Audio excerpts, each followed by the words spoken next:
আমরা একটি ঔষধ কেনার ক্ষেত্রে যতটা সচেতন থাকি, এটা কিন্তু সংরক্ষণের ক্ষেত্রে অতটা সচেতন থাকি না। বিশেষ করে আমাদের দেশে অনেকের ক্ষেত্রে দেখা যায় যে ঔষধ এনে প্রথমবার খেলো, তারপরে সেই ঔষধটা হয়তো পাশে তাকের উপরে রাখলো, অথবা ফ্রিজের উপরে রেখে দিল, অথবা তার বিছানার পাশে রেখে দিল। এইভাবে কিন্তু রাখা হয়। কিন্তু এই ঔষধটা যদি সঠিকভাবে সংরক্ষণ করা না হয়, তাহলে কিন্তু এই ঔষধটা বিষক্রিয়া করতে পারে। অর্থাৎ ঔষধের কার্যকারিতা পাওয়ার বিপরীতে আপনি তখন ঔষধের বিষক্রিয়া পাবেন। তো এটা সংরক্ষণ করার পদ্ধতিটা কি? ম্যাক্সিমাম ঔষধগুলো দেখা যায় যে এটা রুম টেম্পারেচারে রাখতে হয়। Room temperature normally 25 degree centigrade তাপমাত্রা বলি, বাট আমরা এটা সর্বোচ্চ 30 ডিগ্রি সেন্টিগ্রেড তাপমাত্রা পর্যন্ত এটা সংরক্ষণ করা যায়। এরপরে কিছু ইনসুলিন বা হরমোনাল ড্রাগ আছে, এগুলোকে 2 to 8 ডিগ্রি সেন্টিগ্রেড তাপমাত্রা অর্থাৎ 2 থেকে 8 ডিগ্রি সেন্টিগ্রেড তাপমাত্রায় রাখা হয়, অর্থাৎ এটাকে ফ্রিজিং করে রাখতে হয়। এই নিয়মগুলো কিন্তু আমরা সঠিকভাবে মানি না। আপনি যখন রাখলেন এইটাতে, আপনি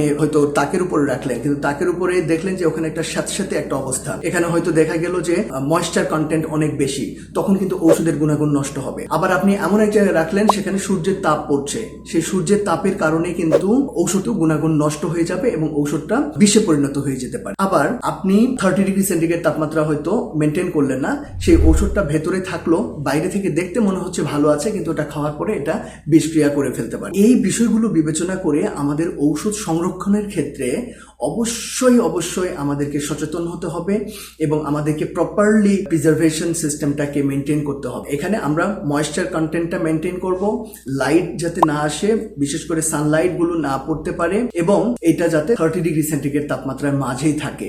আর বিশেষ করে স্পেশাল যে ঔষধগুলো, হরমোনাল ড্রাগ অথবা ইনসুলিনগুলো, এগুলো আমরা ফ্রিজিং করব।